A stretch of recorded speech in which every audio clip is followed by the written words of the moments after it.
Joder, sí, claro, con los rizos. Está complicado. ¿Ahí? Buenas tardes. Seguimos con las sesiones. Vamos a comenzar el diálogo de participación ciudadana para la construcción de la Agenda 2030. Y nos acompañan Pablo Martínez Osés, que es director general de la Unión de Ciudades Capitales de Iberoamérica, Cristina Moreno, que es la alcaldesa de Aranjuez, la que aprovecho en nombre de la organización para agradecerle la hospitalidad de esta ciudad tan bella, y Raúl Oliván, que es el director general de Participación, Transparencia, Cooperación y Voluntariado del Gobierno de Aragón. Hemos organizado esta conferencia porque queríamos saber cómo desde el ámbito más local se está organizando ese aterrizaje de la agencia, esa participación de la ciudadanía en aterrizar, ¿no?, la agenda y hacerla concreta.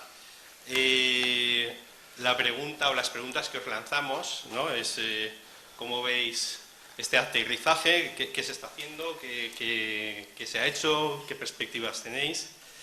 Y bueno, sin más, voy a presentaros a los ponentes un poco del currículum. Comenzará Raúl porque tiene que irse, y luego continuará Pablo y finalmente Cristina. Haremos una primera intervención de 8 minutos, luego preguntas entre los ponentes y luego ya abriremos. Para seguir el orden de intervenciones, Raúl Oliván es actualmente director general de Participación Ciudadana, Transparencia, Cooperación y Voluntariado del Gobierno de Aragón, donde impulsa proyectos como la AP, Laboratorio de Aragón Gobierno Abierto, y hasta finales de 2017 fue director de Zaragoza Activa, que es un ecosistema de emprendimiento e innovación social desde donde lanzó proyectos como la colaboradora ThinkZac, la red ZAC, Made in Zaragoza, Remolacha Hack Club. Él es licenciado en Publicidad y Relaciones Públicas, diplomado en Trabajo Social, especialista en técnicas de participación ciudadana por la Universidad de Zaragoza, de Desarrollo Estratégico Urbano por el CIDEU, y es mentor en el proyecto de Innovación Ciudadana, SEGIP, y Board Advisor en el cuarto Sector Group del World Economic Forum. Pablo Martínez Osés es licenciado en Filosofía y Letras por la UPC, máster en Estudios Contemporáneos de América Latina y doctor en Ciencias Políticas y de la Administración y Relaciones Internacionales por la Universidad Complutense de Madrid. Tiene más de 20 años de experiencia profesional en el ámbito de la cooperación internacional y ha sido coordinador y portavoz de diversas organizaciones y movilizaciones sociales como Pobreza Cero. Hasta febrero de 2018 fue asesor del Ayuntamiento de Madrid en la Subdirección General de Ciudadanía Global y Cooperación Internacional y es docente de posgrado y máster en diferentes universidades. También es autor del libro Los Objetivos de Desarrollo del Milenio, se puede acabar con la pobreza, y de decenas de artículos publicados sobre estas temáticas que tanto nos gustan. Y finalmente, Cristina Moreno, que es la alcaldesa de la ciudad que nos acoge y la presidenta de la Comisión de Relaciones Internacionales de la Federación Española de Municipios y Provincias, es licenciada en Economía en la especialidad de Econometría y Estadística por la Universidad Carlos III de Madrid, ha colaborado en la cadena SER y ha trabajado en diversos proyectos internacionales como Madrid Rural, los proyectos europeos LEADER, LEADER 2, LEADER Plus, PRODER, Equal, etcétera, etcétera. En 2003 se incorporó al Ayuntamiento de Aranjuez como primera teniente de alcalde y delegada de Hacienda y ha seguido en el Ayuntamiento diversas legislaturas llevando distintas materias y como portavoz del Grupo Municipal Socialista. Y en 2015 se incorporó ya como alcaldesa de Aranjuez, cargo que ostenta hasta la fecha. Pues muchas gracias y Raúl, todo tuyo. Muchísimas gracias. Con el permiso de la alcaldesa me voy a levantar, por eso que os decía de que estos sillones están cómodos, o si me quedo me vengo abajo y casi prefiero venirme arriba. Vengo justo de Toledo, de estar en el Congreso de Novagop, en el encuentro de participación, y bueno, han surgido la verdad es que reflexiones muy interesantes, pensamientos y ideas que me obligan a dar un pequeño rodeo a lo que yo venía hoy aquí a hablar, que es de la Agenda 2030 en relación a la participación y que estamos haciendo en el Gobierno de Aragón. Pero yo creo que me vais a agradecer el rodeo y si no, tampoco os voy a dar mucha opción porque lo voy a dar igualmente. Con todas esas cosas que ha glosado tan generosamente de mi semblante, de mi currículum, la verdad es que he tenido en los últimos años la oportunidad de conocer pues, muchos proyectos, muchas personas, muchos funcionarios públicos, muchos directivos en diferentes administraciones, muchos gobiernos también y muchas ciudades en Europa, sobre todo en España y también en Latinoamérica, y además ciudades como muy diferentes entre sí, de países muy diferentes, muy disímiles entre sí, pero que sin embargo comparten un momento común, ¿no? Digamos que esta atalaya privilegiada que he tenido del trabajo me ha permitido hacer pues, una visión periférica de lo que está sucediendo, identificar qué es lo que elementos comunes.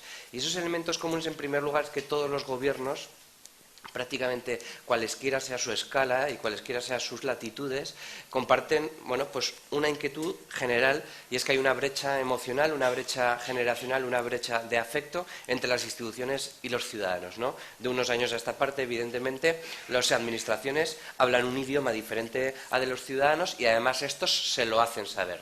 Así surgió pues, el paradigma de la participación ciudadana en los años 90, que se reconvirtió en gobierno abierto en los años 2000 y que ahora, pues, en fin, da pie a un paraguas de significantes muy generoso como, en fin, innovación pública, innovación democrática, codiseño, participación avanzada,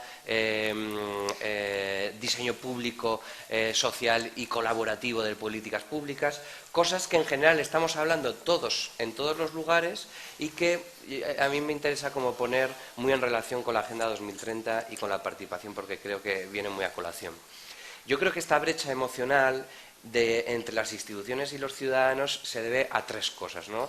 Tres motivos. El primero es la emergencia de una ciudadanía digital, una nueva generación que está acostumbrada a relacionarse de forma diferente con las instituciones, o que quiere relacionarse de forma diferente con las instituciones y con todo, ¿no? Porque en su vida en Instagram, en el Twitter, en el Facebook, están acostumbrados a decir en 0,01 segundos si te gusta o no te gusta una cosa. Entonces, pues esto del lenguaje administrativo, esto de la institucionalidad, esto de una relación asimétrica de arriba a abajo con la administración, pues como no lo entienden, porque ya son menores de 40 ya, menores de 30 indudablemente y menores de 15 o de 20, vamos, esos son ya 100% digitales. Y en Internet las reglas son diferentes y lo digital es diferente. Entonces ahí unos estamos hablando un idioma y los otros otro. Es como si nos hubiéramos comido un montón de mazapanes, ¿no? Y habláramos lento y no nos entienden absolutamente nada. El segundo punto de esta ruptura entre ciudadanía y administración es la ruptura del contrato social, la quiebra del contrato social como metáfora del pacto de rentas que funcionó eficazmente hasta los años 80 y en España hubo de llegar años más tarde, pero bueno, también funcionó como un pacto virtuoso, un círculo virtuoso entre progreso social, crecimiento económico y democracia liberal. Y esto, de repente, este contrato social como que se ha quebrado, ¿no? Hay una generación que tenía unas expectativas, en fin, hemos hablado mucho de esto, dando lugar además a fenómenos de indignación que con diferente perímetro y contorno en el mundo, en Brasil, en los junios de Brasil, en Colombia recientemente con la renovación, con la regeneración democrática, en España con el 15M, en función del país o incluso las primaveras árabes, han tomado, ¿no? Pues, en fin, las calles y como que de repente ese contrato social que teníamos, bueno, pues está un poco en juego. Y la tercera, por ser muy rápido, tendría que ver con esto de la posmodernidad, ¿no? El relato paradójico del fin de los relatos que narró Lyotard, ¿no? Habría chocado de bruces al menos con dos fenómenos muy grandes en los últimos años. Lo primero es la crisis de 2008, que hace que esta entrega, esta rendición que habíamos tenido a la economía de mercado, sustituyendo la ideología por el mercado, pues de repente pues este gobierno de las grandes instituciones financieras y de los grandes vectores económicos y los algoritmos y Wall Street, ¿no? pues evidentemente ahí algo falla. Y además, y esto empezamos a conectarlo ya con la participación, un resurgimiento, un reagrupamiento ético, una confederación de voluntades de una generación que precisamente por venir de esas lógicas de Internet encuentra en el neocomunitarismo, en las nuevas colectividades, en una reagrupación ética en torno a la ética de lo común, ¿no? Pues nuevos espacios de refugio, nuevas zonas de confort colectivas donde refugiarse pues, de las tempestades que están sucediendo en esta globalización avanzada que en algunos casos pues, genera externalidades y perdedores, ¿no? Esos tres diagnósticos, o sea, estas tres partes explicarían la brecha entre ciudadanía y administración. Y ahí surge, pues evidentemente, paradigmas de la participación ciudadana y todo su crisol de significados. Yo aquí me interesa conectarlo mucho con la Agenda 2030, porque la Agenda 2030 sería, en este momento actual, con toda probabilidad, el relato político humanista más seductor que tenemos para reenganchar con toda esa ciudadanía que ha dejado de confiar en las instituciones. Toda esa generación que es refractaria a lo institucional, a las administraciones, de repente, bueno, pues podemos tocarles la fibra sensible a través de la Agenda 2030, porque además tiene lo bueno de ser transversal y poder venderla aquí en Colombia, en Río de Janeiro, o si es necesario, en Oriente Medio. Y, ostras, representa una oportunidad importante. Nosotros, en Aragón, y por descender e intentar cuadrar en tiempo, estamos aprovechando la Agenda 2030 como una ola más, como un tsunami más, para surfearla e intentar, a través de la participación ciudadana, interpelar y volver a tender puentes y vínculos de afecto con los ciudadanos, ¿no? Una cosa muy interesante que quería mostrar, pero no va a ser posible, es que con la SEGIP, con un proyecto con vivero de iniciativas ciudadanas, que tiene una cosa muy chula que se llama el Atlas de Iniciativas Ciudadanas, que son 4.000 iniciativas de innovación social, la mayoría de ellas volando por debajo del radar, en 25 ciudades de Iberoamérica. Bueno, pues desde el Gobierno de Aragón hemos financiado, tuvimos la idea de meterle una capa de los ODS, ¿no? Hicimos en Rosario y en Zaragoza unas experiencias piloto y en unos pocos días empezará la gente a poder mapear iniciativas de una universidad, de una asociación o de un huerto urbano, de lo que sea, ¿no?, en torno a los ODS, y crear de repente un relato común, conectivo, distribuido en torno a los ODS, porque los mapas ya sabéis que es la forma que tenemos de interpelarnos, organizarnos, querernos y visibilizarnos, ¿no? La segunda iniciativa que estamos desarrollando es el portal de Aragón Gobierno Abierto, que tiene una derivada. Yo soy el responsable de participación, transparencia, cooperación y voluntariado. Pues bien, tanto en cooperación como en voluntariado vamos a hacer una cosa que me parece bastante de cajón, pero yo creo que va a ser muy útil, que es visibilizar los ODS en línea con nuestra política estratégica, ¿no? Pues de repente, hasta ahora no teníamos ningún mapa en la que se visibilizara nuestra cooperación al desarrollo, ahora lo vamos a tener, y además va a permitir también la navegación por los ODS. Y vamos a hacer otra cosa, y con esto termino, con los voluntarios, que es un tema que normalmente no suele entrar en el debate troncal de la participación ciudadana, pero como me ha tocado llevarlo ahora, pues me he metido en esta harina, y he descubierto, por ejemplo, que en Aragón hay 35.000 voluntarios que desarrollan 3,3 millones y medio de horas de voluntarios, que los equipara a la más grande de las empresas de Aragón. Y esto representa una oportunidad tremenda de energía civil, de energía ciudadana, que viene encauzada, bueno, pues es transformadora y revolucionaria. Pues lo que vamos a hacer es acreditarles todas esas horas en base a un sistema de competencias transversales, pero también en base a los ODS, de tal manera que vamos a poder tener mapeado la contribución de cada uno de esos 35.000 voluntarios. Ellos se lo van a poder llevar en papel, como si fuera un diploma, ¿no?, también, y adjuntarlo a sus currículums. Y hasta ahí, para que no me saquen tarjeta amarilla. Muchas gracias.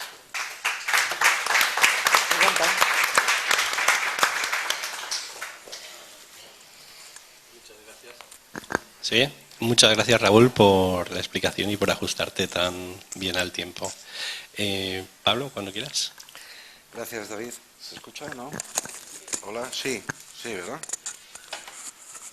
Para lo que me está molestando, ahora sí se escucha. Digo, para lo que me está molestando detrás de la oreja no funciona nada. ¿Qué tal? Buenas tardes. Yo me quedo sentado para no venirme más arriba de la cuenta. Que me conozco. A ver, muy brevemente, ¿no? Y por añadir alguna cosa, cuando nos preguntamos sobre la participación en la Agenda 2030, yo creo que Es decir, la Agenda 2030 se está extendiendo de tal manera que empieza a convertirse en un lugar común, ¿no?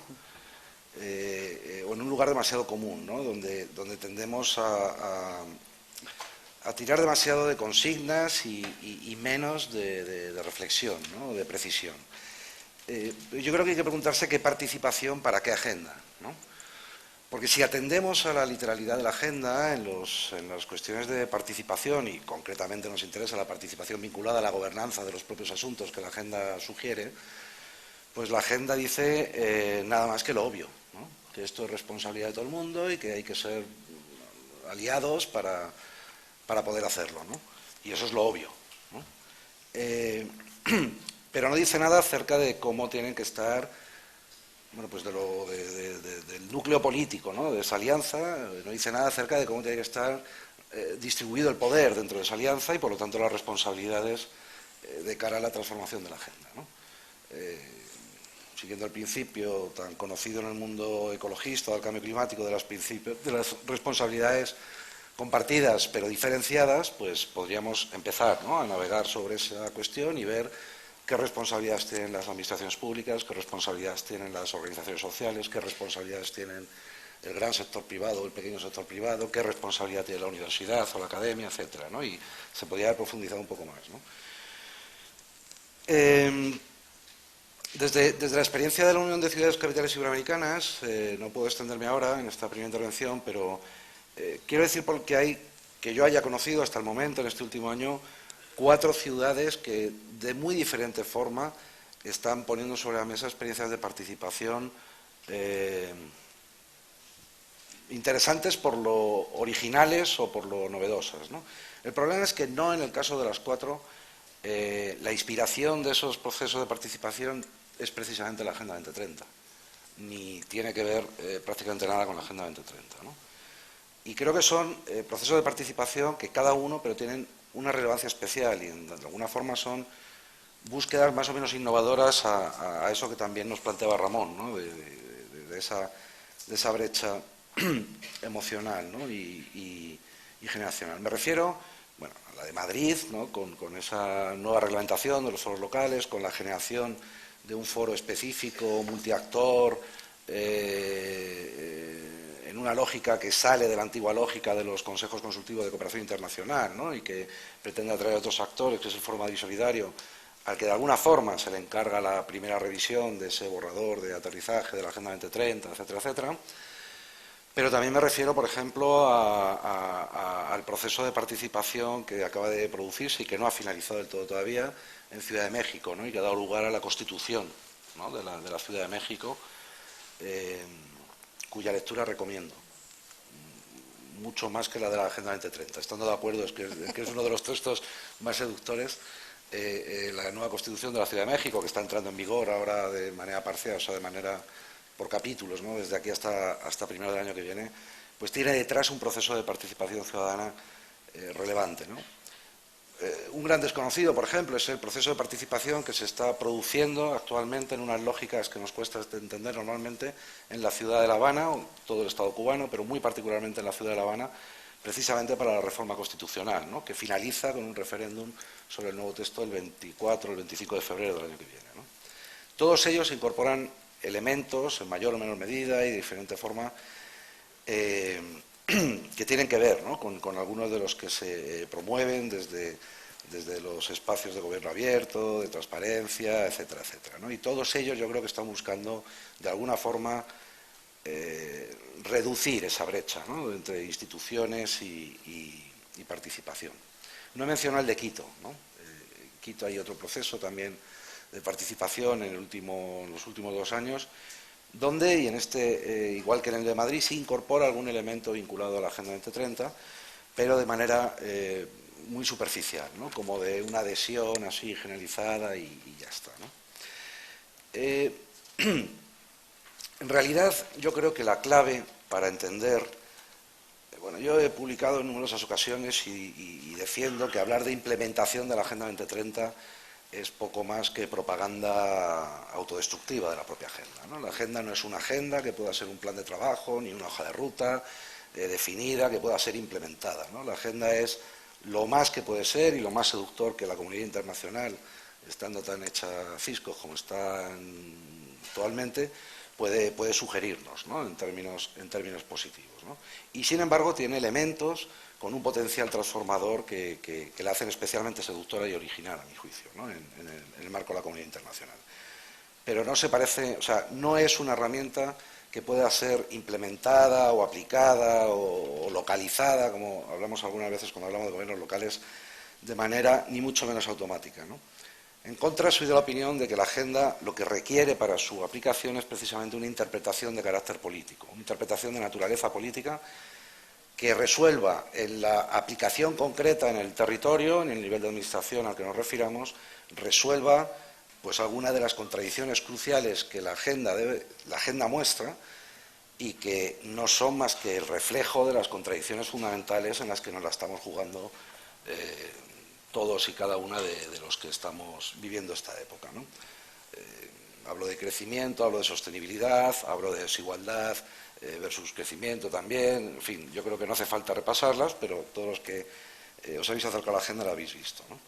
Y una de ellas, que la agenda prácticamente no toca en ese capítulo de gobernanza, o la toca de manera, a mi juicio, excesivamente difusa, como alguna otra que también lo hace, es la que tiene que ver con esa brecha, ¿no? Tenemos sistemas políticos, pues no sé cómo decirlo, pero cada vez son más desconfiables, ¿no? O sea, yo no sé cómo llevar un sistema político que me pone a Bolsonaro a presidir un gobierno, sinceramente, ¿no? Creo que tenemos que hacer una reflexión, ¿no?, acerca de cuál es el tipo de participación y de sistema político que nos puede llevar hasta esos lugares, ¿no? Entonces yo sí quisiera añadir a los elementos que comentaba Ramón, yo quería añadir algunos que creo que sí están dificultando de alguna forma, o sea, que explican esa brecha también, pero que están además dificultando que cuando hablemos de participación estemos hablando de la misma cosa, organizaciones sociales, instituciones, discursos públicos, etcétera, etcétera, ¿no? Pero yo sí lo haría como desde dos sujetos, ¿no? Desde el sujeto de lo institucional o de la política institucional o de los gobiernos institucionales. Yo creo que hay al menos tres elementos que han sido especialmente dañinos. Yo a la brecha generacional y emocional o de afectos que decía Ramón, añadiría algo que es un poco... Raúl, a la tercera ya, si no te importa. Has dicho de afectos, ¿no? Raúl, no, de afectos. Raúl, la de perdona, afectos está bien, pero por afecto, ya, la primera... Perdóname. No, habérmelo dicho la primera, hombre, perdona. No me hubieras dejado caer en el error más veces, perdóname, Raúl. Lo que quería decir es que yo añadiría que hay una brecha analizada clásicamente, pero que tiene que ver con cierto proceso de despolitización de lo público, ¿no? Y eso tiene responsables en todas las partes de esa brecha o en las dos orillas de esa brecha. Y creo que hay prácticas, ¿no?, que siguen pues dominando de alguna forma el discurso público de ambas partes, ¿no?, y que no ayudan a reducir esa brecha, ¿no? Cuando hablamos, por ejemplo, de la excesiva tecnificación de las decisiones políticas, ¿no? Hay decisiones políticas que ojalá pudiéramos convertir en técnica, pero no, son decisiones de carácter político, ¿no? Porque tienen que redistribuir el poder a partir de una decisión o de un contrato, de un acuerdo, etcétera, ¿no? Y esas no se pueden reducir, ¿no? Lo que se llama la política espectáculo, la política propaganda, ¿no? Y con la Agenda 2030 se hace mucho, se habla de la Agenda 2030 como algo, insisto, que no es, ¿no?, como un dechado de virtudes y como si nuestro objetivo fuera contar los 17 objetivos de desarrollo sostenible de las personas, ¿no? Y en tercer lugar, yo creo que, muy vinculado a la nueva emergencia de las redes sociales, creo que hay cierto movimiento desde las instituciones de autoprotección, ¿no?, que impide abordar lógica de transparencia porque hay como una especie de reacción, ¿no?, ante la amenaza de esa emergencia, ¿no?, de mayor información y demás, pues hay instintos de autoprotección, ¿no? Pero en la otra orilla también las hay, ¿no? Y creo que hay que hablar claramente, ¿no?, que ese proceso de despolitización que decía que, bueno, pues lleva más o menos de manera constante produciéndose en nuestras sociedades desde hace 2 o 3 décadas, pues ha generado que tengamos organizaciones sociales mucho más débiles, ¿no?, o al menos bastante debilitadas, ¿no? La crisis de representación famosa no solo afecta a los partidos políticos, afecta a otras instituciones y también a instituciones de la sociedad civil que han tenido o que se asentaron en esas lógicas de representación, ¿no? Creo que la fragmentación de demandas es un problema de cara a cualquier agenda que tenga pretensión de tener una visión holística sobre los desafíos, como la Agenda 2030, por otro lado, se trata de reunir, y eso es una dificultad realmente. Y creo que hay cosas que en el medio de esa brecha pues no están resueltas, ¿no? Entre las opciones, cuáles son las mejores opciones para contribuir de manera más eficaz a la transformación de las sociedades en el hilo que apunta la Agenda 2030 o la interpretación transformadora de la agenda, ¿no? Si la participación institucional, si la participación ciudadana, qué mezcla virtuosa de las dos y en qué momento se da, ¿no? Termino con una anécdota nada más, ¿no? El domingo pasado estuve en Málaga en un encuentro que duró todo el fin de semana, que se ha estado preparando desde la Coordinadora de ONGs de Desarrollo, con la intención explícita de generar espacios comunes de participación y de movilización social de cara a esas transformaciones, ¿no? Hablando con sectores, con organizaciones de base de todo el Estado, un proceso interesante, con subidas y bajadas, pero que de alguna forma culminaba ese fin de semana en Málaga, ¿no? Ante 400 personas que se han estado reuniendo con metodología de grupos, etcétera, etcétera, etcétera, se alcanza una especie de acuerdo acerca de la necesidad de reunir demandas, de articularse políticamente, de organizarse y coordinarse mejor como organización de la sociedad civil, pero se rechaza explícitamente la Agenda 2030 como una representación de esas necesidades, ¿no?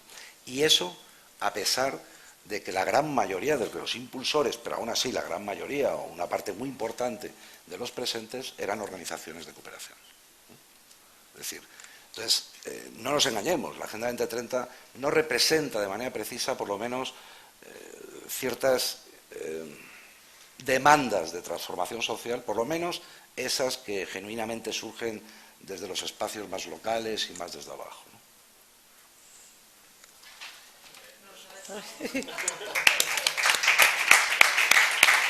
¿no? ¿No? Muchas gracias, Pablo. Pues a continuación, alcaldesa. Bueno, muchas gracias. Pues no vamos a estar de acuerdo, ¿eh? Yo creo que no vamos a Mejor. estar de acuerdo.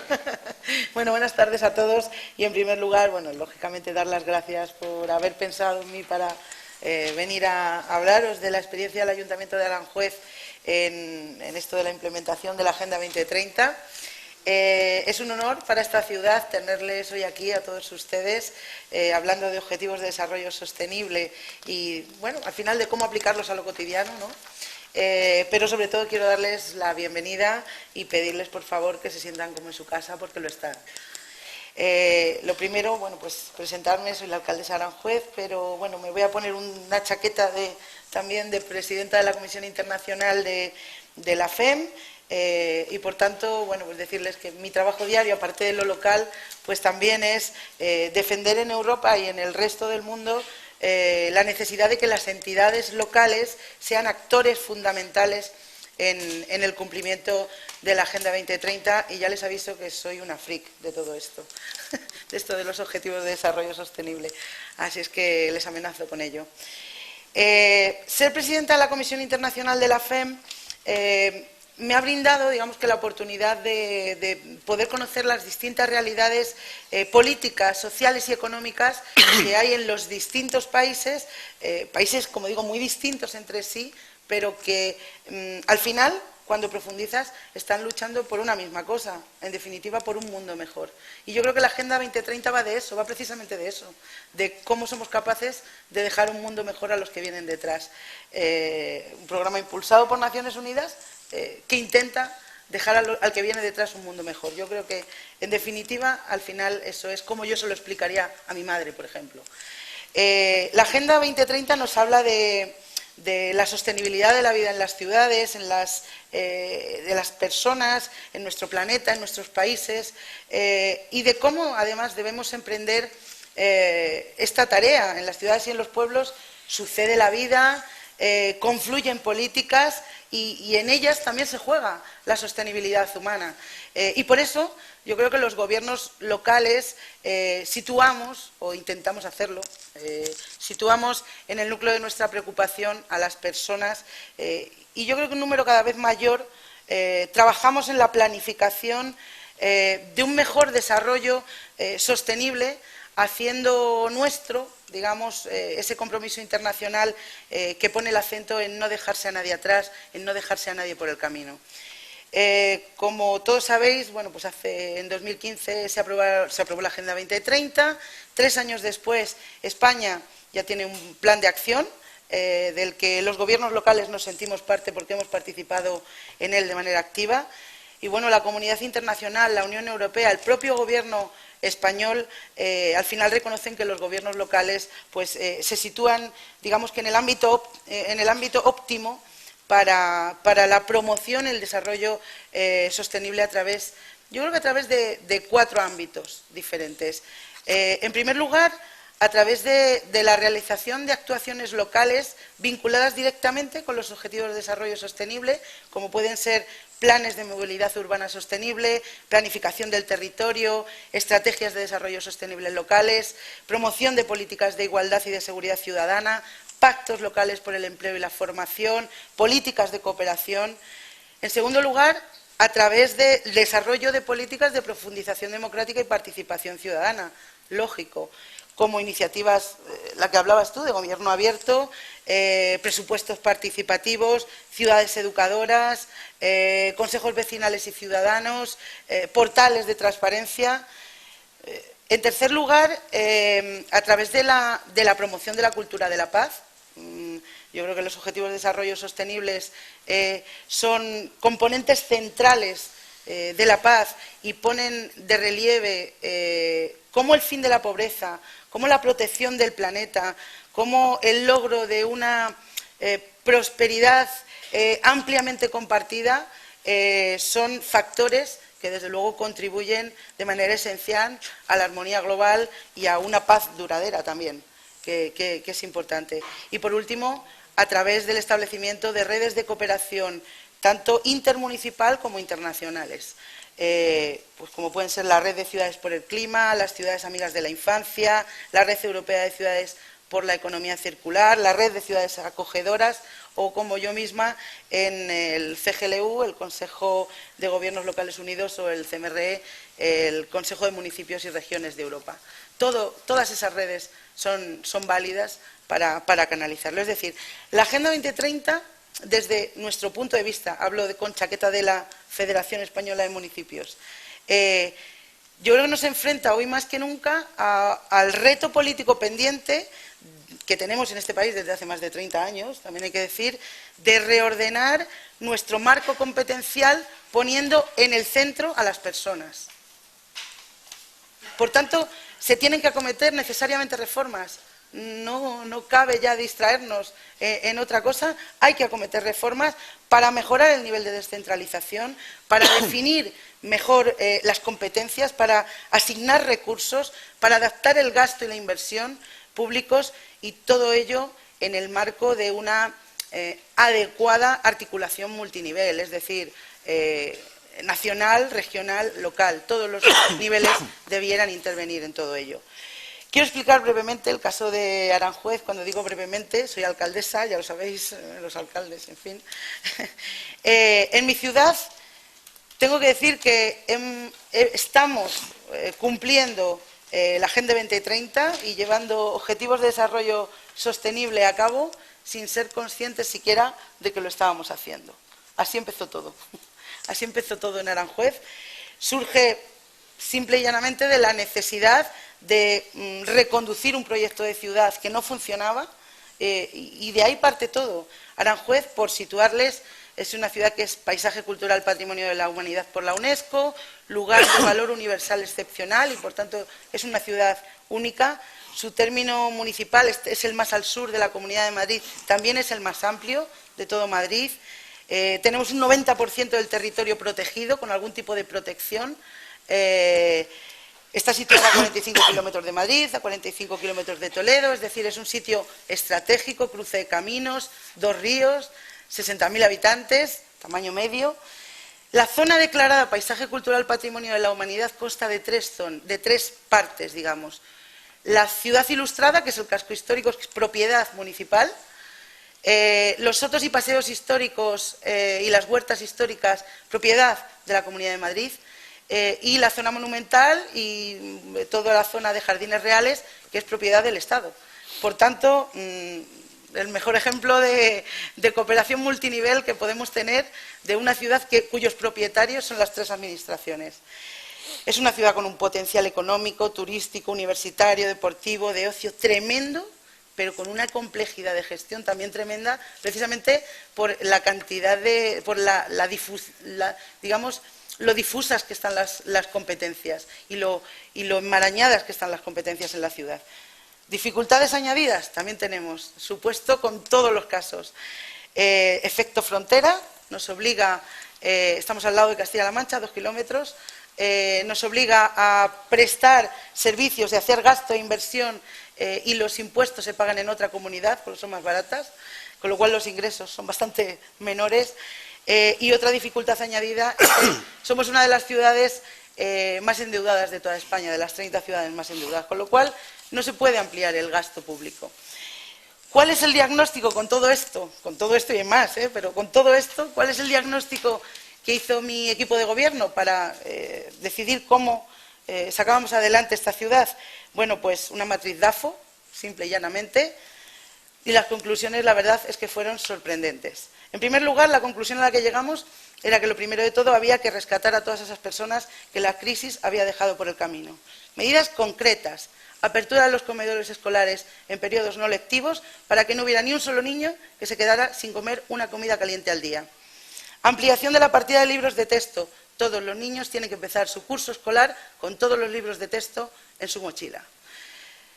Conciliación de la vida laboral y familiar. Medidas para que los niños pudieran quedarse en el colegio, los primeros del cole, los últimos en salir.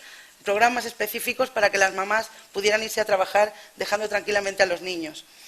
Redefinición de un comedor escolar y transformación en un supermercado, social, de un comedor social y transformación en un supermercado social. ¿Cómo se hace esto? Los servicios sociales asignan unos puntos y en lugar de las familias ir con la tartera a coger la comida hecha, se van a hacer la compra como cualquier familia de Aranjuez, aportándoles dignidad y quitándoles estigmas de encima. Creación de unidades especializadas contra la violencia de género, creación y puesta en marcha de una oficina para mediar ante los desahucios. Ahora mismo Aranjuez es una ciudad libre de desahucios, no los tiene. Todas las personas que han pasado por la oficina han evitado su desahucio. Hemos puesto en marcha una mesa por la convivencia para evitar focos de conflicto social y sobre todo de exclusión. Y por tanto, de manera natural se han puesto en marcha objetivos de desarrollo sostenible. Ha sido necesaria recuperar toda la red de participación ciudadana. Ha sido necesario plantear un plan de eficiencia energética. Ha sido necesario aprovechar el potencial de la ciudad y crear empleo digno, diseñar zonas industriales para que se pueda desarrollar. Y para resumir y para cerrar, acabo de verdad, hemos diseñado, al final conseguido diseñar una ciudad que respeta su pasado, que respeta su historia y su patrimonio, que planifica su futuro sostenible, en el que cabe la agricultura, cabe la hostelería, cabe el comercio, cabe el turismo, pero también cabe la industria logística, la economía digital y los servicios tecnológicos. Y todo esto preservando nuestro paisaje y sin dejar a nadie por el camino. Nada más y lo siento.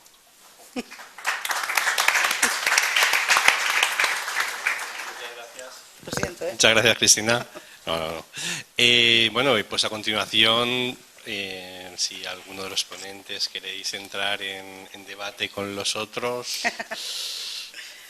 o si no, pasamos directamente al público, que seguro que tiene muchas preguntas que hacer.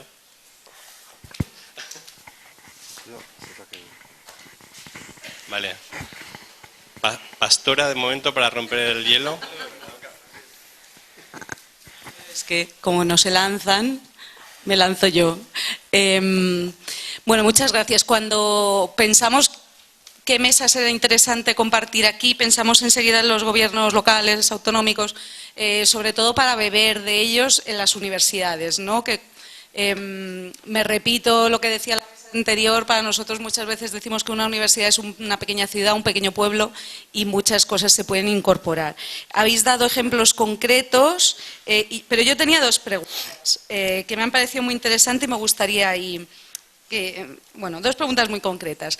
Raúl, lo del voluntariado que has explicado, ¿podrías comentarlo un poco más y decirnos, si yo he entendido bien, por dónde va todo esto es también para el reconocimiento a las personas voluntarias? Si me he quedado bien con la copla o no, pero que nos lo expliques un poco más. Y luego, Pablo, yo no sé si al resto, pero lo de la reunión de Málaga me ha quedado un poco así, además has acabado con ello y yo no sé, un poco helada. ¿Nos puedes explicar por qué pasó eso? ¿Por qué? Bueno, pues de la primera pregunta, que me toca del voluntariado, yo soy súper ciclotímico, ¿no? Entonces hay días que me parece que lo de la cuarta revolución industrial, en fin, nos va a dejar todos en la cuneta y que vamos a una sociedad muy dual, y hay días, y hoy es uno de esos días, que estoy como muy optimista y lo veo todo muy rosa. Y reflexionando con esto del voluntariado, el voluntariado es un tema que no va a dejar de crecer, porque las personas buscan dos cosas en la vida: felicidad, por una parte, y tener vidas significativas, que muchas veces no es lo mismo, una cosa y la otra. Es que tengo una vida muy significativa, soy un infeliz, y hay felices que no tienen una vida significativa, ¿no? Y luego, la cuarta revolución industrial, en el plano de lo positivo, con toda seguridad va a ir aumentando el tiempo libre disponible, ¿no? Eso significa que el fenómeno del voluntariado no va a dejar de crecer. Y lo que pasa es que nadie está reconociendo en general toda esa inmensa contribución civil, esa energía ciudadana que están prestando al interés general, que por otra parte además es una argamasa muy interesante para eso que llamamos cohesión social y no dejar nadie atrás, ¿no? O sea, en una sociedad me la voy a jugar sin tener ningún tipo de dato científico, porque yo, al revés de la mayoría de vosotros, no soy nada académico, ¿no? Pero estoy seguro que es casi directamente proporcional la cantidad de organizaciones sociales y voluntariado del tejido asociativo es directamente o indirectamente proporcional a fenómenos populistas, ¿no? Y a todas estas derivas populistas que estamos teniendo. ¿Has dicho directo y inversamente proporcional? No sé lo que he dicho, lo que quería decir es que es que cuanto más cohesión social, más organizaciones sociales, más tejido social y más voluntariado, menos puntos de fuga, menos oportunidades, menos cicatrices por las que se cuele el populismo, ¿no? Yo, trabajando de donde vengo, del emprendimiento, de la innovación social, también de la participación ciudadana, he visto ahí una oportunidad muy grande de devolverla desde el Gobierno de Aragón a toda esa masa crítica de voluntariados, pues en fin, un reconocimiento, porque además sé, porque vengo de ese mundo, que cada vez es más importante el mercado laboral que vamos, el currículum B. Las empresas cada vez les da más absolutamente igual lo que has estudiado, universidades, y de hecho, bueno, ya sabéis, ¿no?, que Amazon y Apple hace ya tiempo que no hace falta que seas universitario, ¿no? Bueno, pues vamos hacia eso. Y sin embargo le importan más trayectorias vitales significativas para saber si tú eres un líder natural, si tienes inteligencia emocional y tal. Ese tipo de competencias, de atribuciones, de skills, se generan y se aprenden muchísimo mejor siendo voluntario que en una carrera, en un máster. Comunicación interpersonal, inteligencia emocional, liderazgo, en fin, coinciden con las 11 competencias que nosotros hemos identificado y que de alguna manera el Gobierno de Aragón les va en tiempo real, una especie de red social donde las organizaciones entran y los voluntarios, digamos que chequean sus planes de acción voluntaria. Yo he estado 50 horas acompañando a personas mayores en las residencias. Bueno, pues usted habrá desempeñado 50 horas en inteligencia emocional y en comunicación interpersonal, ¿no? Y eso se lo ponemos. Lo que pasa es que hemos aprovechado este marco de 2030 y decir, ostras, vamos a darle a esto dimensión mundial, vamos a intentar jugar a grande y vamos a cuantificar esos planes de acción voluntaria con qué ODS juegan, que la mayoría de ellos pues están implicados, bueno, la mayoría no, el 100% de ellos con algún ODS primario y algunos secundarios está. Entonces, en ese mismo diploma les vamos a también cuantificar las horas que está contribuyendo cada voluntario de Aragón a los ODS, en su diploma personal y en un mapa que servirá como cuadro de mando integral para las organizaciones del sector voluntariado en Aragón y a nosotros pues para ponerlo en valor y visibilizarlo, ¿no? Y dicho esto, me han encantado las dos intervenciones. Yo, si estuviera en Aranjuez, votaría a la alcaldesa, pero me declaro ya un entusiasta tuyo, te he seguido en Twitter y lo nuestro ya es para siempre, ¿eh? No, me ha encantado tu intervención. Sí, sí. Respondo a la pregunta después de este momento tan... bueno, yo creo que... vamos a ver, ¿por qué lo de Málaga, no? O sea, lo que voy a dar es mi interpretación, obviamente, ¿no? Yo creo que tiene una explicación bastante sencilla, ¿no? Y que estaba implícita en lo que he tratado de explicar antes, ¿no?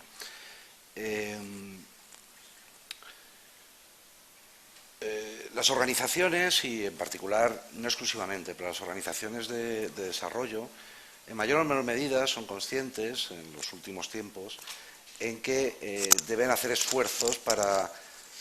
Se puede expresar de muchas maneras, ¿no? Pero para salir de una lógica a lo mejor más sectorial, clientelar no en el mal sentido, ¿no? A veces se interpreta esta palabra, ¿no? Sino de lobby, digamos, ¿no? De que tienen su propia política, ¿no? Y su propia demanda con respecto al conjunto de políticas, pero en particular en el ámbito del desarrollo, pues a raíz de reflexiones que tienen que ver con la coherencia de políticas, con la necesidad, con las contradicciones, con la anticooperación, tal, yo creo que hay un proceso ahí colectivo de darse cuenta y de apostar por la necesidad de encontrar marcos comunes de trabajo con otros sectores de lo social, para decirlo así, ¿vale?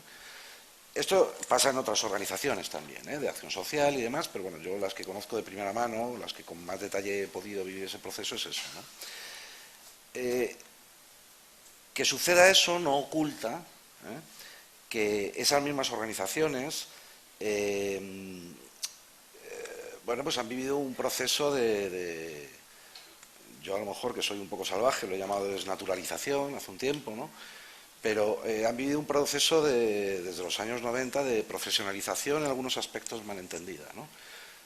En Petit Comité se habla de hemos perdido el pulso con lo social, con la base social, nos hemos especializado mucho en la formulación de proyectos, en el análisis de documentos sesudos, en la participación de discusiones globales sobre agendas globales, ¿no? Y hemos perdido, bueno, pues esa lógica original de representación, ¿no? Que es lo que define a las organizaciones de sociedad civil, ¿no?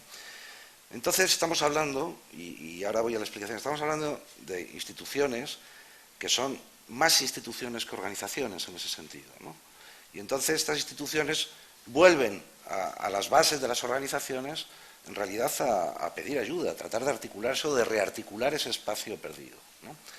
¿Qué sucede? Que lo hacen, a mi juicio, bien, y es escuchando, convocando, pero para escuchar, ¿no? Porque no podían, durante mucho tiempo, y podemos pensar en todo el periodo en que estuvieron vigentes los Objetivos de Desarrollo del Milenio, estas organizaciones atendieron a esa inquietud que ya tenían, convocando para explicar.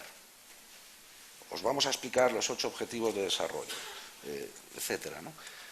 La virtud de este nuevo espacio es que fue convocar para escuchar, ¿no?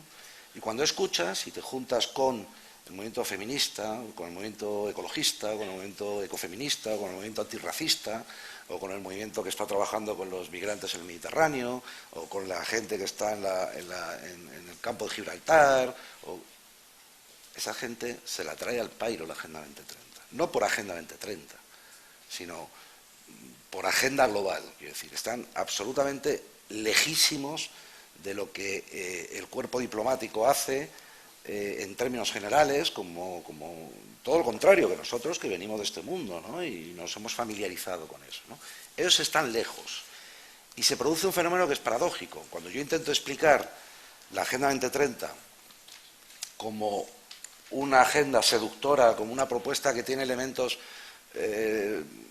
potencialmente transformados, digo potencialmente como todas las agendas, ¿no? Las agendas pertenecen al mundo de lo normativo y bueno, pues pero que tiene elementos, ¿no? O que muestran en su configuración que el conflicto, como lo queráis resumir, entre personas en el centro o capital en el centro, entre sostenibilidad y crecimiento, etcétera, muestra la Agenda 2030, después de unos años, de 2 décadas muy jodidas en la comunidad internacional, muestra que no está todo perdido, por decirlo de alguna forma, ¿no? Muestra que la sostenibilidad se impone sobre otras lógicas Y los que hemos participado en el proceso desde el 2012 sabemos que ahí hubo muchas amenazas y muchos intentos que eso fuera poco más que los ODM+, que fuera poco más que... Y al final es una agenda que apuesta por lo holístico, que apuesta por la integración, por la multidimensionalidad del desarrollo. Tiene muchos elementos que apelan a un cambio de visión, a un cambio de paradigma sobre el desarrollo, etcétera, etcétera, ¿no? Cuando yo intento explicar esto a los movimientos sociales, los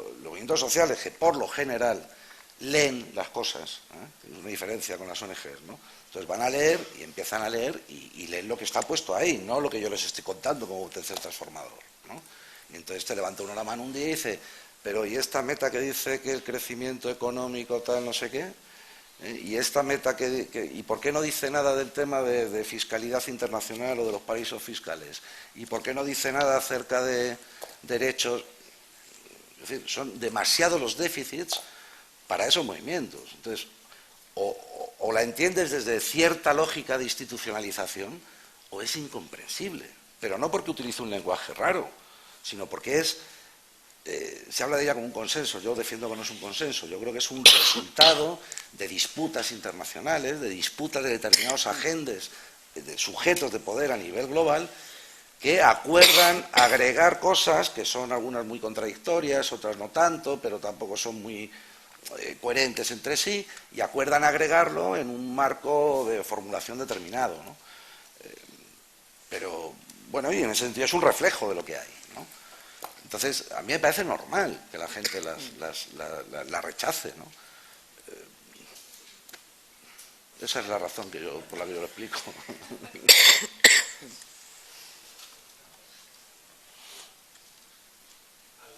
¿Alguna palabra más? Bueno, yo creo que es la... Sí.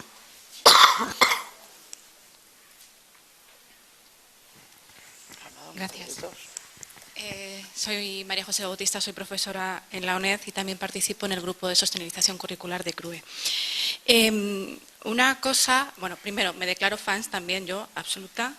Me ha parecido súper interesante todo lo que habéis contado, todas las preguntas que a mí me surgen y de alguna manera también algún apoyo a reflexiones que yo vengo haciendo desde hace tiempo.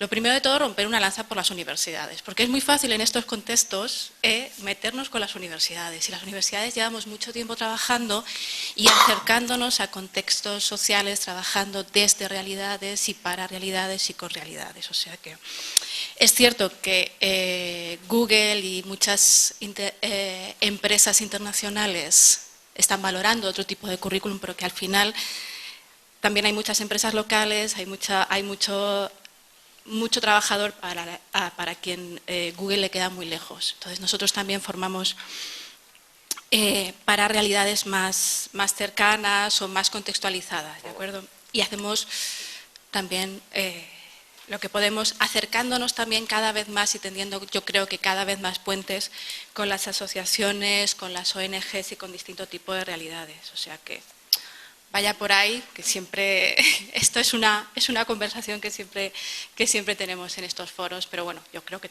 tenemos que defender también las universidades y la formación que hacemos de las universidades, porque respecto a lo que comentabas del voluntariado, a mí me parece que es muy importante el tema del voluntariado y el tema de que nuestros estudiantes tengan experiencias vitales en la universidad, pero que les sirvan para reflexionar sobre su idea de sociedad y su idea de profesional que quieren ser.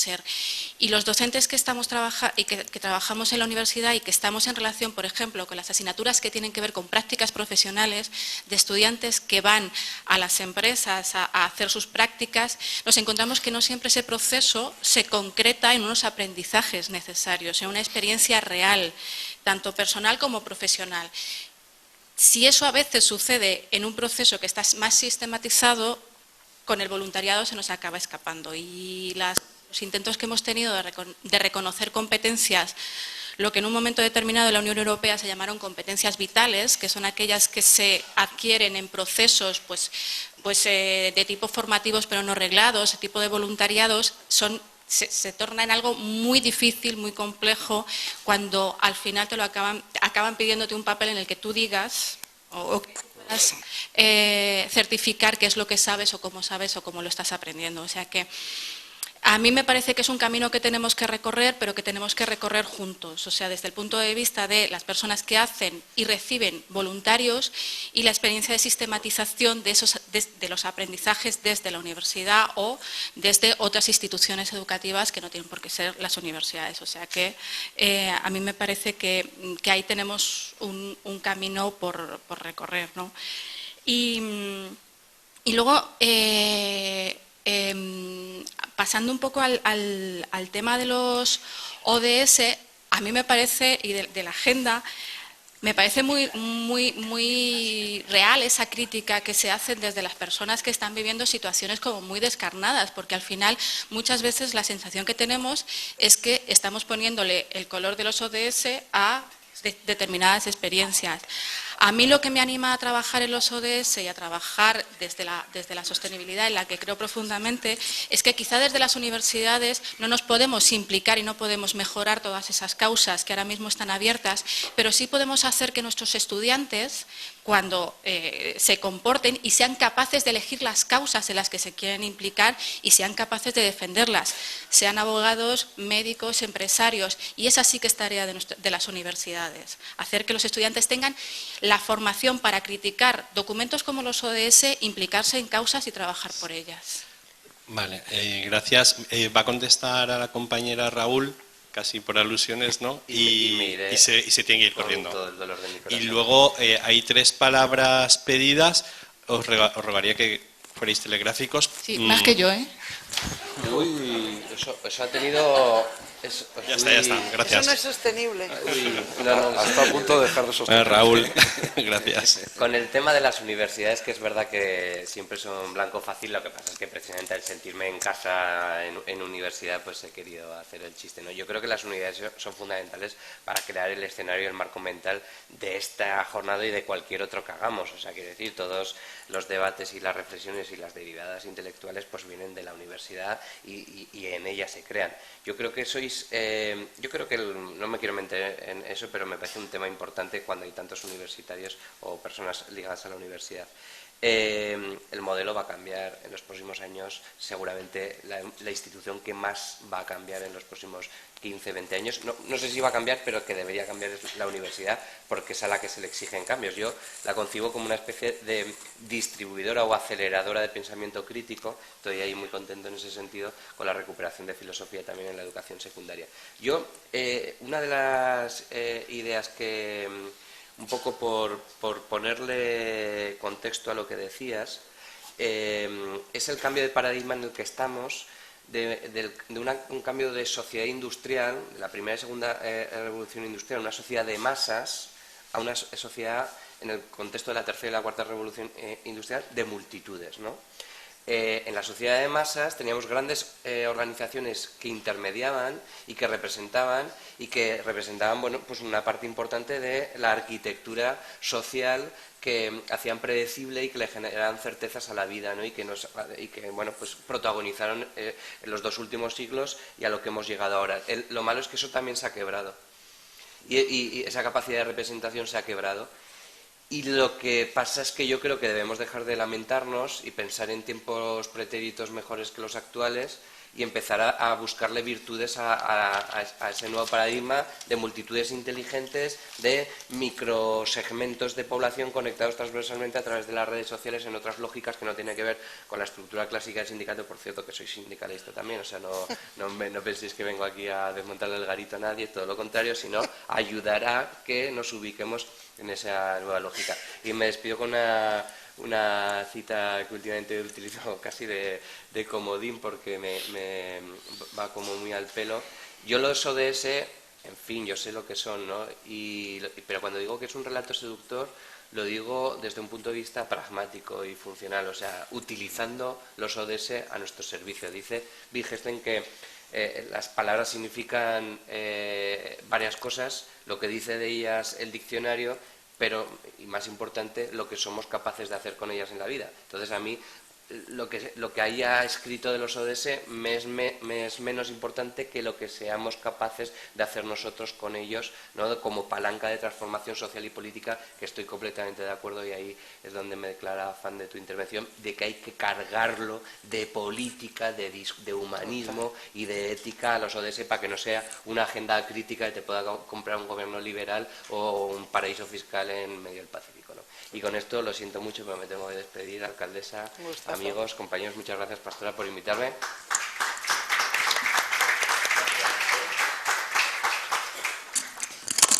Os dejo con este interesante debate. Bueno, ya tenemos casi. Muchas gracias, Raúl, y mientras se va, pasamos la palabra. Yo creo que estaba él, luego Silvia, y no sé si había una tercera.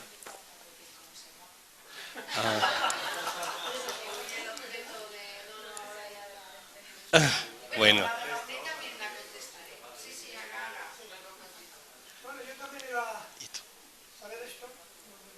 Telegráficos, por favor. Que iba también dirigida hacia Raúl, pero aunque no esté, no importa. Es decir, se calcula que en España hay más de 2 millones y pico de voluntarios. Y en el mundo hay más de 180 o algo así. Hace tiempo que leí yo esa estadística y calculé que era una nación más grande que Brasil si se juntaran todos juntos. Por tanto, debe de andar por ahí la cifra. Y me pregunto, pues si somos tantos, ¿cómo es que no hemos transformado el mundo? Un ejército de cerca de 200 millones puestos en pie, luchando por la justicia, luchando por la solidaridad, trabajando y entregando horas de su vida, no somos capaces de cambiar esta sociedad. Entonces, sigo reflexionando y me contesto, algo pasa. Algo pasa incluso en la conciencia y en la formación y en la constitución y definición de lo que se entiende por voluntariado. Es decir, creo que al voluntario hay que añadirle, lo que me parece que también decía la compañera, formación. Una formación que explique la vida desde una perspectiva diferente. Tal vez desde la perspectiva de la agenda, ¿no? Pero eso hay que explicarlo. No se adquiere por obra del Espíritu Santo. Hay que trabajarlo. Y ahí creo que está la labor de las universidades. Un voluntario no es solo el que hace algo bueno en favor del otro, sino el que sabe por qué lo hace y para qué lo hace. Y para qué tipo de sociedad quiere hacer ese trabajo. Y esto es lo que yo creo que hay que dar en la formación universitaria. No solamente formar profesionales, médicos, maestros, informáticos, veterinarios, sino también hombres de valor. Es decir, hombres con valores y fundamentalmente el gran valor de la responsabilidad social. Muchas gracias por compartir esta reflexión que yo creo que es muy compartida por todos nosotros y todas nosotras. Gracias. Hola, buenas tardes. Soy Silvia Lloveras, directora de la Oficina de Compromiso Social de la Universidad de Girona y también coordinadora del Grupo de Trabajo de Voluntariado de la CRUE Internacionalización y Cooperación. Aprovecho a hacer un speed, que el año que viene haremos las primeras jornadas de voluntariado universitario en la Universidad de Girona, donde estáis todos invitados. Ya recibiréis un correo para hacer un mapeo de dónde estamos y quién somos. Y quería contar, bueno, Raúl ya no está, no vale la pena ahora ya hacer el inciso, ¿no? Pero sí con la compañera de la UNED. Cuando hablabas de competencias evaluables, etcétera, en voluntariado, hay universidades que ya lo estamos haciendo desde hace muchos años. Conjuntamente, esta evaluación por competencias transversales con las entidades. Porque ¿quién puede evaluar o ayudarnos a evaluar a los estudiantes, sino quien recibe a estos estudiantes? ¿Sabes los resultados que vamos sacando de eso? Importantísimos. Y que aclaran un montón el panorama, ¿eh? Cuando hablamos de las prácticas universitarias, ¿no? Las bolsas de trabajo, etcétera, tienen una función. La nuestra es otra totalmente diferente. Evaluar las mismas competencias es posible, pero desde otra perspectiva, ¿no? ¿Qué resultados? Si te hago solo 4, ¿eh? los estudiantes cuando van a entidades reciben mucho a su currículum. También reciben mucho las entidades, cosa de estudiantes universitarios, ideas frescas, ganas de participar. La acogida es muy diferente que en una empresa y todo esto no lo hablo desde, sino científicamente hablando, Está demostrado, tenemos encuestas, etcétera, y lo presentaremos en estas. No, pero comentabas que no se estaban estudiando las competencias del voluntariado.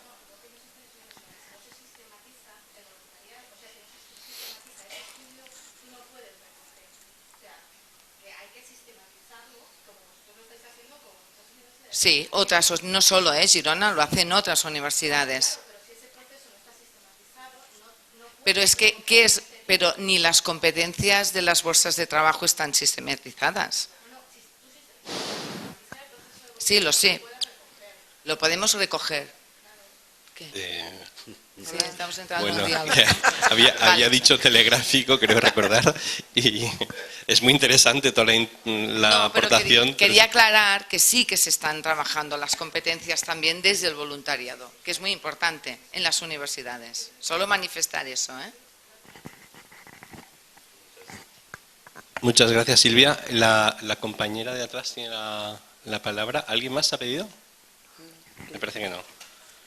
Pues gracias. Muchas gracias. Yo soy Fátima, la responsable de la Oficina de Cooperación Solidaria de la Universidad de Alcalá, y a mí me ha llamado la atención que nadie haya dicho nada sobre la educación para la participación. Es una pena que se haya ido Raúl, porque hablaba de herramientas, ¿no?, que podían evaluar la participación a través del voluntariado, pero se ha quedado ahí diluido. Yo comparto una reflexión y una pregunta, al menos a los que quedáis a la mesa o al público en general, ¿no? ¿Dónde están esos procesos de educación para la participación? De donde yo vengo, se trabaja a nivel municipal con infante y adolescente a través de comisiones de infancia, donde ellos participan y deciden. También en espacios educativos de enseñanzas medias se está trabajando la participación y la preparación de educación para la ciudadanía global a través de experiencias de aprendizaje-servicio, con entidades de la ciudad y en las que también estamos participando desde la universidad. En la propia universidad también desarrollamos esas experiencias de aprendizaje-servicio. Yo quisiera lanzar a la mesa si conocéis procesos en donde también se esté facilitando esa educación para la participación y, sobre todo, el trasvase y acompañamiento de esa joven ciudadanía que estamos preparando y que el día de mañana aparece en nuestra universidad. Si estamos recogiendo esos pequeños agentes de cambio y los estamos poniendo en juego y les vamos reforzando para que el día de mañana continúen con ese proceso, o si estamos teniendo ahí un pequeño agujero por donde estamos perdiendo potencia o energía, como quería decir Raúl, en ese proceso de transformación social. Gracias. Pues vamos a ver, nosotros en el Ayuntamiento de Aranjuez, lo que no he dicho antes y que ahora tengo la oportunidad de decir es que gracias a todo ese diagnóstico hemos elaborado una estrategia de desarrollo urbano sostenible integrado. ¿Eso qué significa? Que hemos sentado a todos los actores a hablar a una misma mesa, a ver cómo tenemos que diseñar la ciudad. También a los jóvenes, también a los niños incluso. ¿Cómo? Mira, ya digo que llevamos 15 años con este proceso, 15 años con este proceso participativo para llegar a este modelo que queremos poner en marcha. Es decir, esto no viene de hace un rato. Esa EDUSI que nos han concedido en el Ministerio es gracias a que viene de un proceso de participación amplísimo de un montón de años. ¿Cómo lo hemos articulado ese proceso de participación? Lo que es el entramado de participación que creamos hace 15 años se ha ido adaptando a las nuevas realidades, lógicamente, a través de consejos territoriales, barrios, sectoriales, sectores, Consejo de la Juventud, Consejo de la Infancia, Consejo de Educación, es decir, los jóvenes han podido participar en diseñar a través de su consejo y elevado al Consejo de la Ciudad, que es el gran consejo donde confluyen todos, todas las inquietudes que tienen sobre la ciudad. Claro, yo hablo de una estrategia territorial. No sé cómo en otros ámbitos se puede desarrollar, pero en la estrategia territorial te garantizo que los jóvenes de Aranjuez sí han participado. Claro, ahora después de 15 años ya no son tan jóvenes aquellos que participaron o que empezaron, y es verdad que estos años de la crisis han también dejado todos los reglamentos de participación, todos digamos que las redes de participación que teníamos instaladas antes de la crisis se han venido abajo porque la gente tenía otras cosas más importantes que hacer en su vida que participar para cuando la crisis, bueno, pues ha ido bajando la intensidad, se han dado cuenta que precisamente eso es lo que podía hacerles cambiar la sociedad en la que vivían y han vuelto a retomar esas iniciativas. Por tanto, es verdad que no tenemos tantas cosas como tú has dicho, es verdad que en Alcalá se están desarrollando unas iniciativas fantásticas porque las conozco de primera mano por mi compañero Javier, el alcalde de allí, pero es verdad que también las pocas cosas que se han hecho sí han tenido gran incidencia en, al menos, cómo queremos diseñar la ciudad del futuro, esta ciudad en el futuro. Al menos, hasta ahí. Me callo. Yo de voluntariado sé poco. Yo también. Es un tema que no he trabajado, así como conceptualmente. Pero me cuesta pensar que las respuestas a los desafíos de participación que se observan actualmente puedan venir de ahí, ¿no? Lo digo así en términos muy generales, ¿no? Me cuesta pensar eso, ¿no? Lamento mucho no conocerlo en detalle porque sé que en el Ayuntamiento de Madrid hay una experiencia de voluntariados por Madrid que es realmente significativa, y lo que pasa es que no la conozco así como para explicarla y prefiero no decir ninguna generalidad, ¿no? Pero me parece especialmente interesante la última pregunta, ¿no?, que hacía Fátima ¿fue? Sobre los procesos de aprendizaje para la participación, ¿no?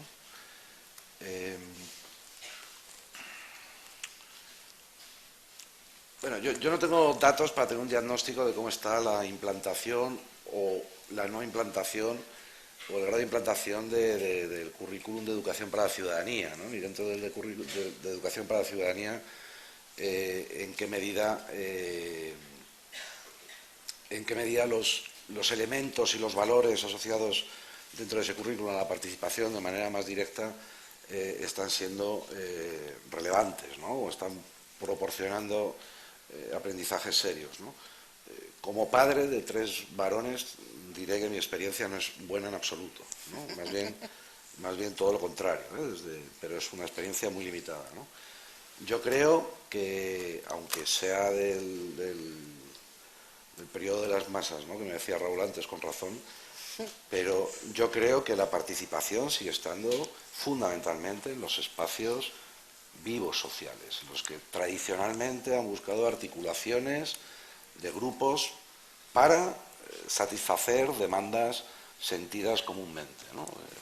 En el caso de uno de ellos es la asociación de vecinos del barrio, donde tienen un grupo de montaña y no sé qué. En el caso de otro es otra, ¿no? Y luego ya el recorrido no institucional que tenga eso, o el montaje institucional para convertirlo en una experiencia sistematizable o constante, pues como la de aprendizaje, servicio, etcétera, etcétera, yo desconozco ahí, ¿no? Pero me parece, mi sensación es que eso no está en primera línea, ¿no?, de las preocupaciones en general, ¿no?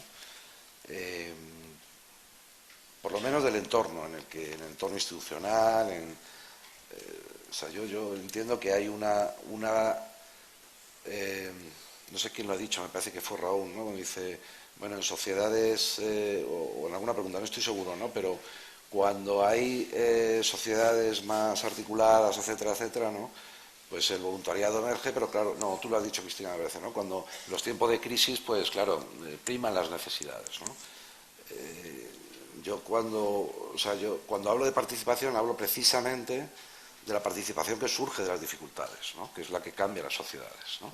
Y es la participación que reúne a las mujeres que se sienten violentadas y agredidas sistemáticamente, es la participación que reúne a los trabajadores que ven violados sus derechos laborales, etcétera, etcétera, ¿no? Entonces, yo creo que por ahí, ¿no? Y sobre eso yo francamente desconozco, ¿no?, si hay procesos, ¿no?, institucionalizados pues como de aprendizaje y servicio, que también conozco y demás, ¿no? pero ojalá las hubiera, desde luego. Lo que sí es verdad es que se han incorporado nuevas realidades a la participación. Por ejemplo, el tema de las plataformas. Cuando todo el entramado aquí, cuando todo el entramado de participación se puso en marcha, todo el reglamento de participación, eso de las plataformas como que no existía hace 15 años. Claro, hemos tenido que ir actualizándolo porque precisamente las plataformas son las que más han dinamizado. ¿Por qué? Porque no hay rigidez, no hay estatutos, no hay de nada más que es pelear de manera conjunta por algo en lo que crees. Se acabó, sin rigideces, sin papeles, sin burocracia. Y esas realidades también se han incorporado a los reglamentos de participación y sería un error no hacerlo, ¿eh? Sería un error no contar con esas nuevas realidades participativas. Bueno, pues muchísimas gracias a los ponentes, incluido Raúl, que ha tenido que ausentarse, como sabéis, a todos los participantes también desde el público, por las interesantes aportaciones. Y de manera muy telegráfica, pues resumiré, pero muy telegráfico, me dejaré muchas cosas. Pero vamos, hemos visto ejemplos muy interesantes de participación, como portales, webs, voluntariados, consejos de participación municipales, etcétera. Hemos visto que puede haber participación dentro y fuera de la agenda, pero que esta también nos sirve mucho de palanca para los que queremos fomentar la participación. Supone un esfuerzo, pero vale la pena si creemos en ella y sobre todo si creemos en la participación como una manera para mejorar nuestras democracias y contra esa desafección, esa brecha que hay entre ciudadanos y gobiernos y que no queremos que crezca. Muchas gracias y seguimos. Oye, no me has dicho por qué no estás de acuerdo conmigo, Cristina, ahora que está el micro cerrado. Ahora que nos corten el micro ya nos peleamos.